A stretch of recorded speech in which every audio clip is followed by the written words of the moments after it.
The last thing my mother threw at me wasn't an insult. It was a crumpled $100 bill that hit my chest before falling onto the front porch. Then my father locked the door and shouted, "Don't ever come back until you learn what family means." For the next 5 years, they acted as if I didn't exist.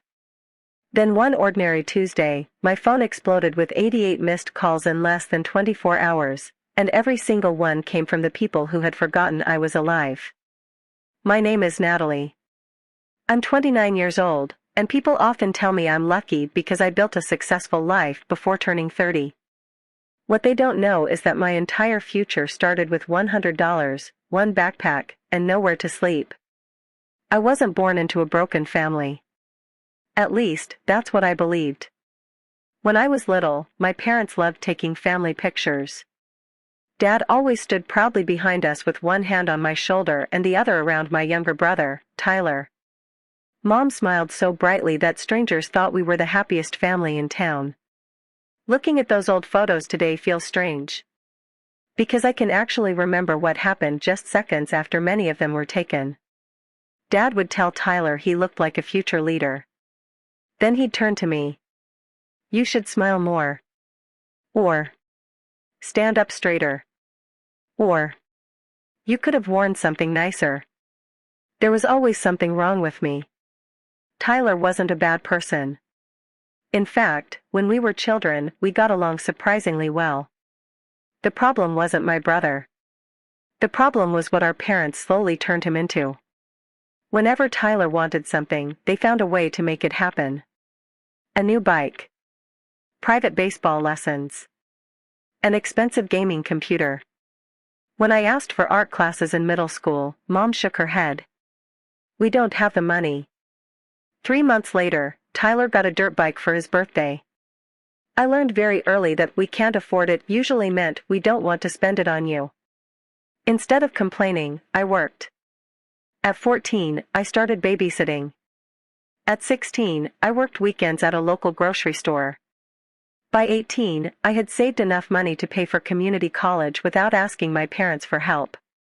I thought they'd be proud. Dad barely looked up from the television. That's what adults are supposed to do. Meanwhile, Tyler dropped out of his first semester because he needed a break. Mom hugged him. "Take all the time you need, sweetheart." Every excuse belonged to him. Every responsibility belonged to me.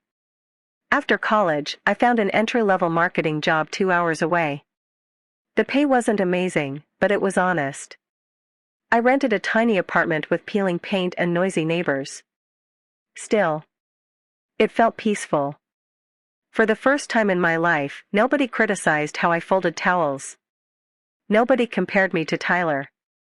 Nobody made me feel like a guest inside my own home. Then one evening Dad called. His voice sounded unusually warm. "Why don't you come home this weekend? We miss you." I smiled. Maybe things were finally changing. Maybe time had softened everyone. I drove home Saturday morning carrying flowers for Mom and a pie from her favorite bakery. She barely thanked me. Dad looked distracted. Tyler sat at the kitchen table staring into his coffee. Something felt wrong. After lunch, Dad cleared his throat. "Tyler needs help." I stayed quiet. His landscaping business had failed. He owed suppliers. His truck was about to be repossessed. Mom looked at me. "You've always been responsible." I already knew where the conversation was going. Dad leaned forward. "We need $35,000. I almost laughed because I thought he was joking. "I don't have $35,000. Mom frowned. "You've been working for years." "I've been saving." "For what?" Dad asked. "My future." He sighed dramatically. "Family comes first." I looked at Tyler. He couldn't even look me in the eye. "I can't give away everything I've worked for." Dad's expression changed instantly. "So money matters more than your brother?" "No. But my life matters too." Mom slammed her hand on the table. "Listen to yourself. I felt my chest tighten. I've spent years building something. You can rebuild, Dad replied. The exact words I'd heard my entire childhood. Always rebuild. Always sacrifice. Always understand. Always forgive. Never receive the same in return. I slowly stood up. I'm sorry. I won't do it. Dad stood so fast his chair nearly tipped over. If you walk away from this family today, don't bother coming back.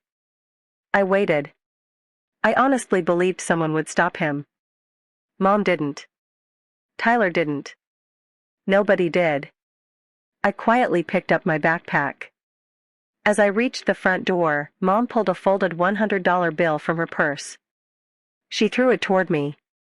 If you're choosing money over family. Here. Now you know how it feels. The bill landed at my feet. Dad opened the front door. Get out. I stared at both of them. For just 1 second, I hoped they would say they didn't mean it. Instead, the door slammed in my face. I picked up the $100 bill because I refused to leave even that behind. Sitting in my car, I cried until I couldn't breathe. Then I wiped my face, started the engine, and drove away. That was the last time I saw my parents. Days turned into weeks. Weeks turned into months. Not one phone call. Not one birthday card. Not even a text asking if I was alive. At first, I kept hoping. Every holiday, I checked my phone. Nothing. Eventually, I stopped expecting anything. Instead, I poured every ounce of energy into my career. I stayed late. Volunteered for difficult projects. Learned everything I could. 5 years passed. The tiny apartment became a comfortable townhouse. The entry-level job became a management position. Then a director role. Finally, I left to start my own branding agency with 2 friends from work. The first year was terrifying. The second was better. By the 3rd year, we had clients across the country. For the first time in my life, I wasn't just surviving. I was genuinely happy. Most importantly, I built a family of my own. Not through blood. Through friendship. People who celebrated my successes without asking what they could take from me. Then everything changed on an ordinary Tuesday morning. I was preparing for a meeting when my phone buzzed. 1 missed call. Unknown number. I ignored it. 30 seconds later. Another. Then another. By lunchtime, I had 27 missed calls. All from different numbers. I assumed it was spam. I silenced my phone and focused on work. When the meeting ended 3 hours later, my assistant walked into my office looking confused. Natalie. I think something strange is happening. What do you mean? Our reception desk has been getting calls asking if you still work here. Who? She hesitated. They won't say. A cold feeling settled in my stomach. I picked up my phone. 43 missed calls. Voicemails. Texts from unknown numbers. By evening, the number had climbed past 60. I finally answered one. Hello? Nobody spoke. I only heard heavy breathing. Then a woman whispered. Natalie? I recognized the voice instantly. My mother.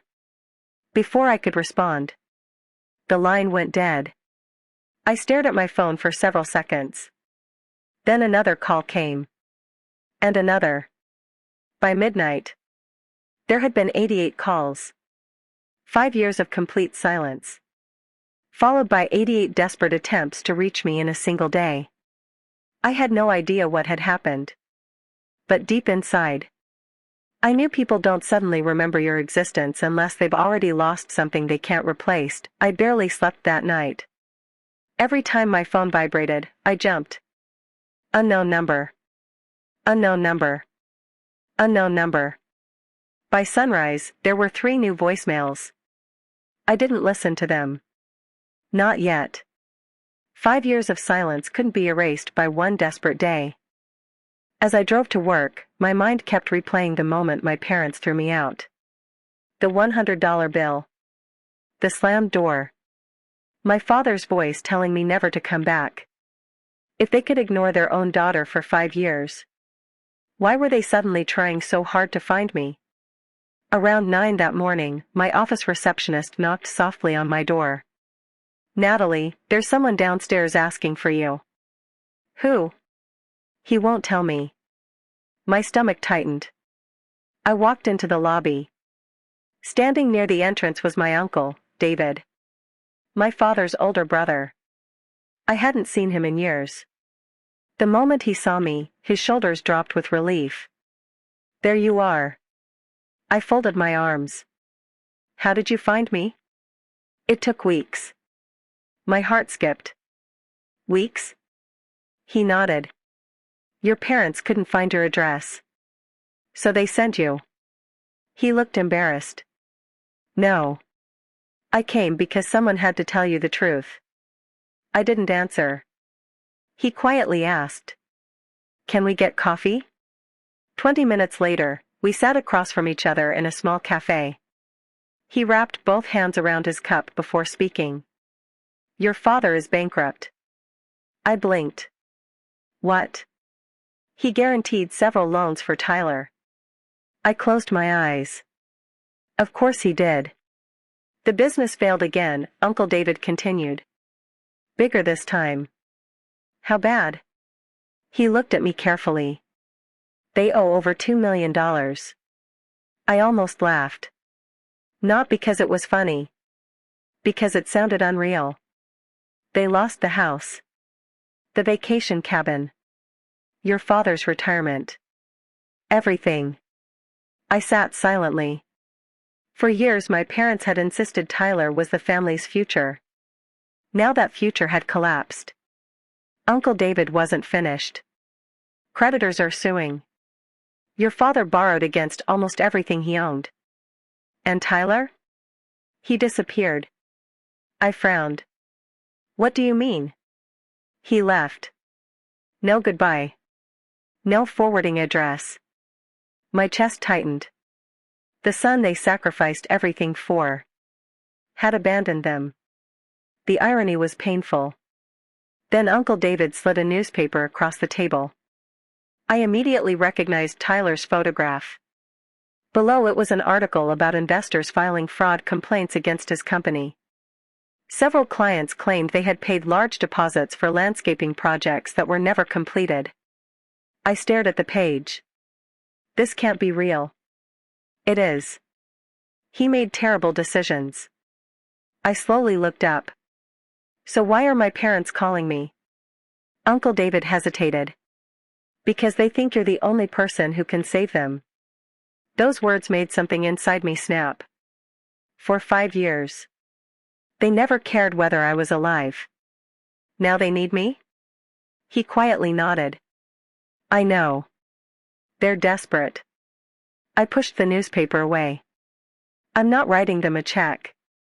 I didn't ask you to. Then why are you here? He reached into his jacket pocket and placed a small brown envelope on the table. Your grandmother wanted you to have this. I froze. My grandmother? She gave it to me before she passed away.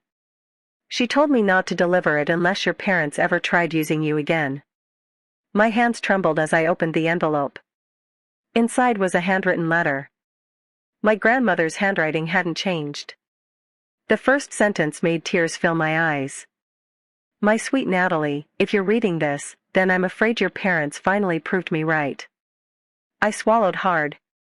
She wrote about the favoritism she had witnessed for years. About the arguments she had with my father. About how often she begged him to stop comparing his children. Then one paragraph stopped me cold. There is something you were never told about the money your grandfather left for your education. I frowned. What money? My grandfather had died when I was 17. I had always believed he left almost nothing. The letter continued. He created identical education funds for you and Tyler. I stopped breathing. Identical? I never received $1. Grandma explained that Grandpa had placed $80,000 into separate education accounts for each grandchild. Tyler received every cent. Mine disappeared. At the bottom of the letter she wrote only one sentence. Ask the attorney about account 4471. I looked at Uncle David. What is account 4471? He slowly shook his head. I don't know. But I think your parents do. That afternoon I called the attorney whose name Grandma had written. He remembered me immediately. Miss Parker. I've been hoping you'd call someday. My heart raced. You know about account 4471? I do. Can you come to my office tomorrow morning? I'll explain everything. I barely slept again. Questions raced through my mind. Had my parents taken the money? Was there some mistake? Or was there another secret waiting for me? The next morning, the attorney greeted me with a thick folder. He opened it carefully. Your grandfather loved both grandchildren equally. He showed me the original trust documents. There it was. 2 separate education funds. One for Tyler. One for Natalie. Both worth exactly $80,000. I stared at the papers. So what happened to mine? He sighed. Your parents petitioned to access it. They claimed you no longer intended to attend college. I looked at him in disbelief. That was a lie. I know. They submitted signed declarations. Signed by who? He met my eyes. Your mother.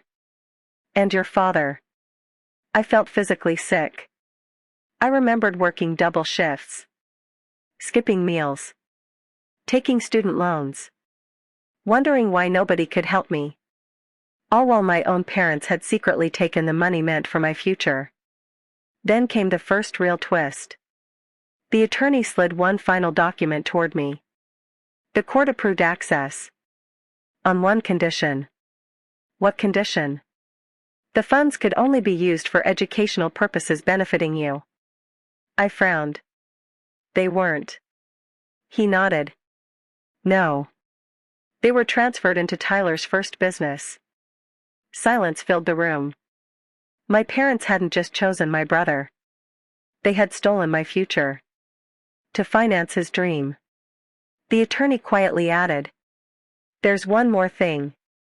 They believed the records were destroyed years ago. He rested his hand on the folder. They weren't. I stared at the evidence spread across the desk.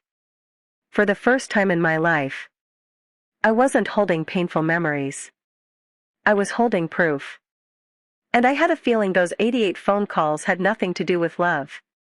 They had everything to do with the truth they were terrified I had finally discovered. I carried the folder back to my car with shaking hands. For years, I had blamed myself. Maybe I wasn't lovable enough. Maybe I hadn't tried hard enough. Maybe if I had been more patient, my parents would have finally accepted me. Now I knew the truth. Their choices had never been about me.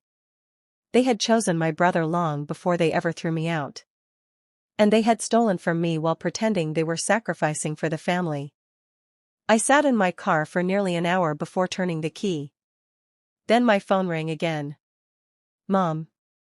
I stared at the screen until it stopped. A second later, Dad called. Then another unknown number. I finally answered. Hello?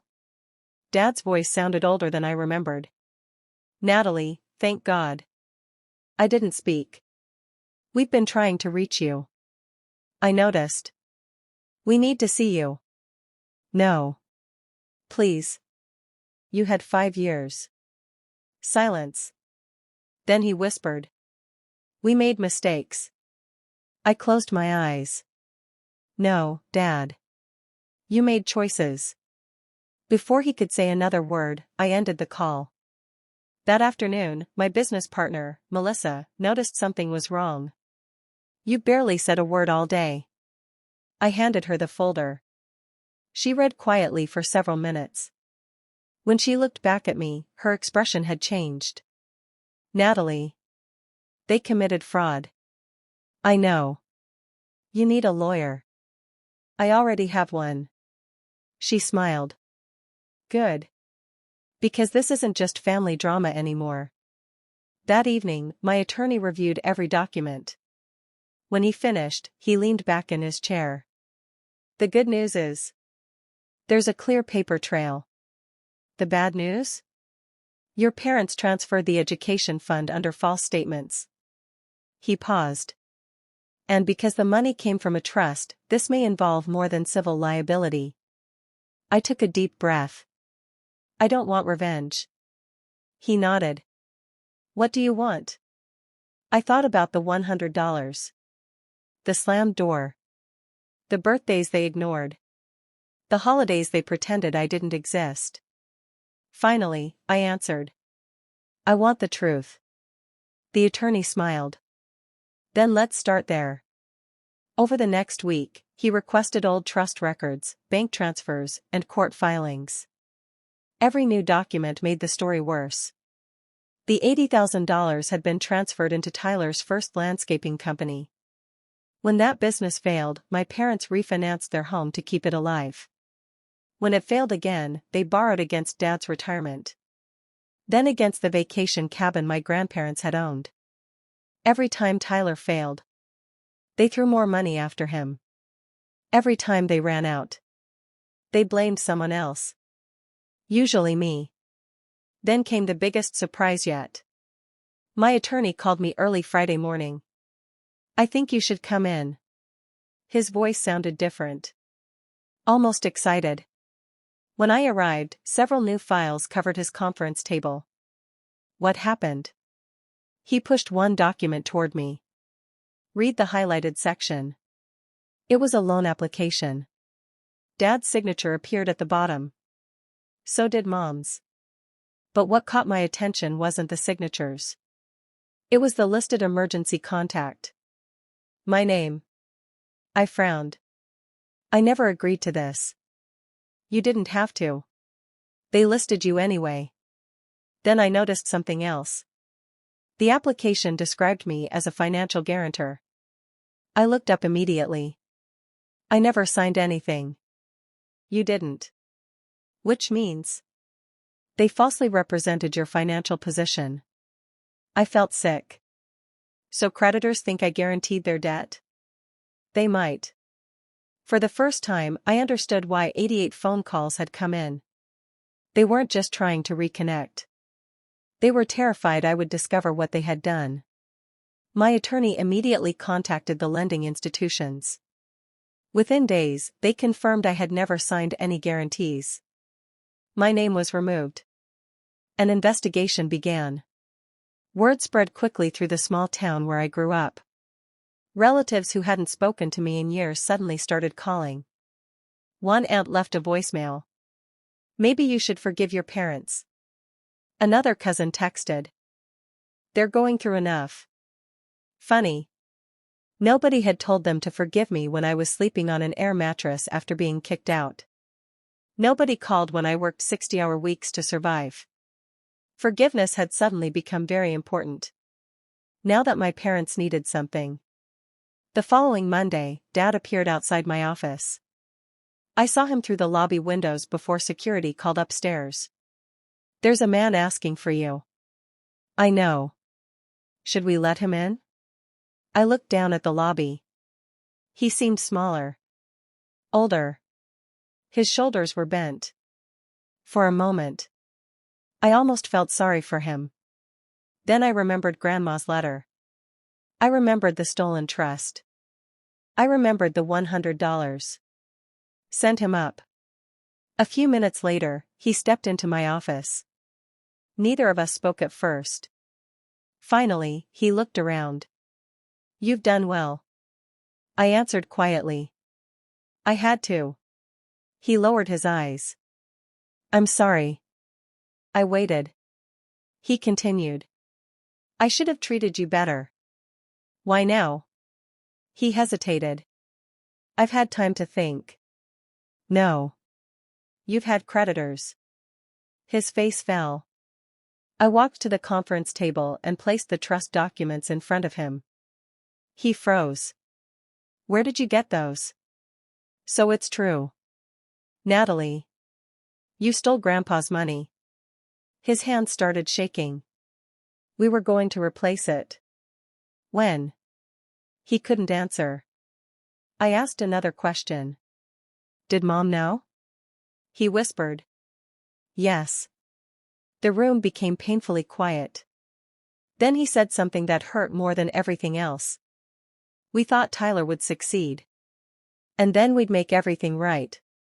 I laughed through my tears. So I was supposed to sacrifice my future. For a dream? He buried his face in his hands.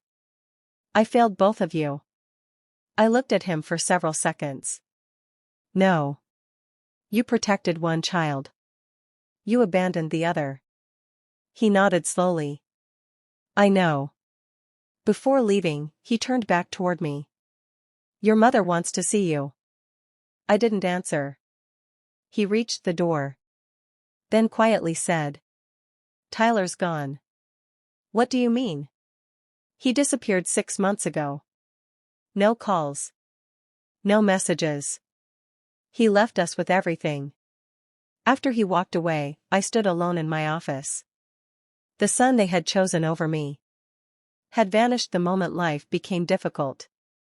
The daughter they threw away was the only one still standing. But I still had no idea that the biggest twist was only days away. Because someone else was about to come forward. Someone who had stayed silent for years.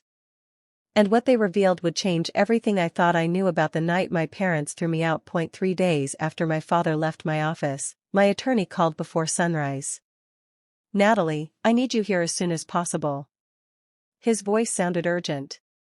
When I arrived, an elderly woman was already sitting in the conference room. For a moment, I didn't recognize her. Then she smiled through her tears. Do you remember me? It took a second. Then it hit me. Mrs. Dawson. She had been our next-door neighbor for almost 15 years. She hugged me so tightly I could barely breathe. I've wanted to talk to you for years.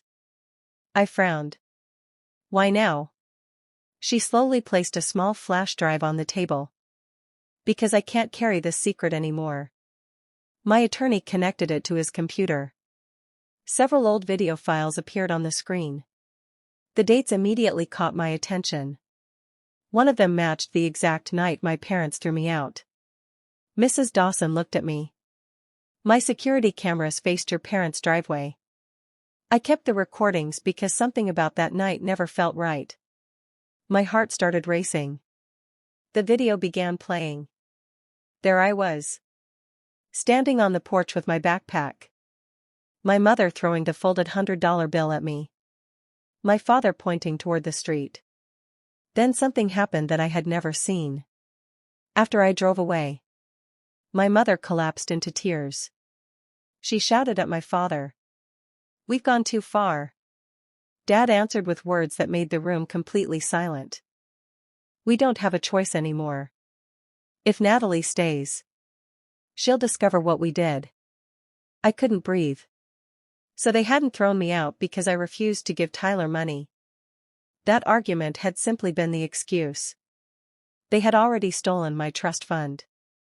And they were terrified I would uncover it if I stayed. Mrs. Dawson wiped her eyes. I wanted to give this to you years ago. But your father threatened to sue anyone who got involved.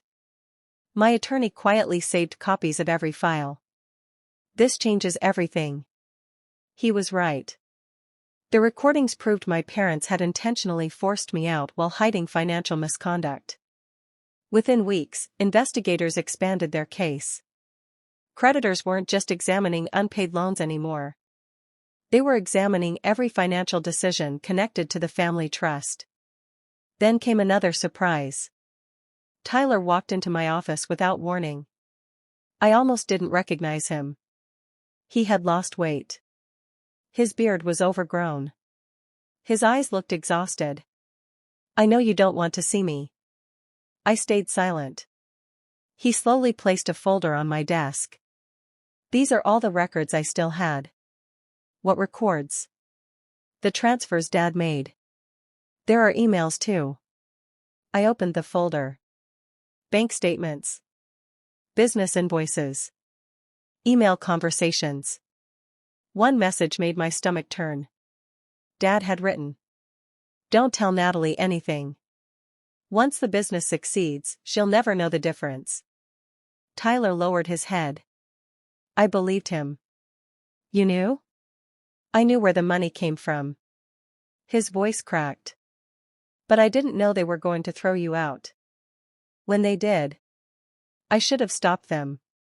Tears rolled down his face. I was a coward. For several seconds, neither of us spoke. Finally I asked, "Why are you here now?" He looked directly at me. "Because I'm tired of lying." He voluntarily met with investigators the following week. His testimony matched the documents perfectly. The truth was finally impossible to deny. A few months later, mediation was no longer an option. The evidence was overwhelming.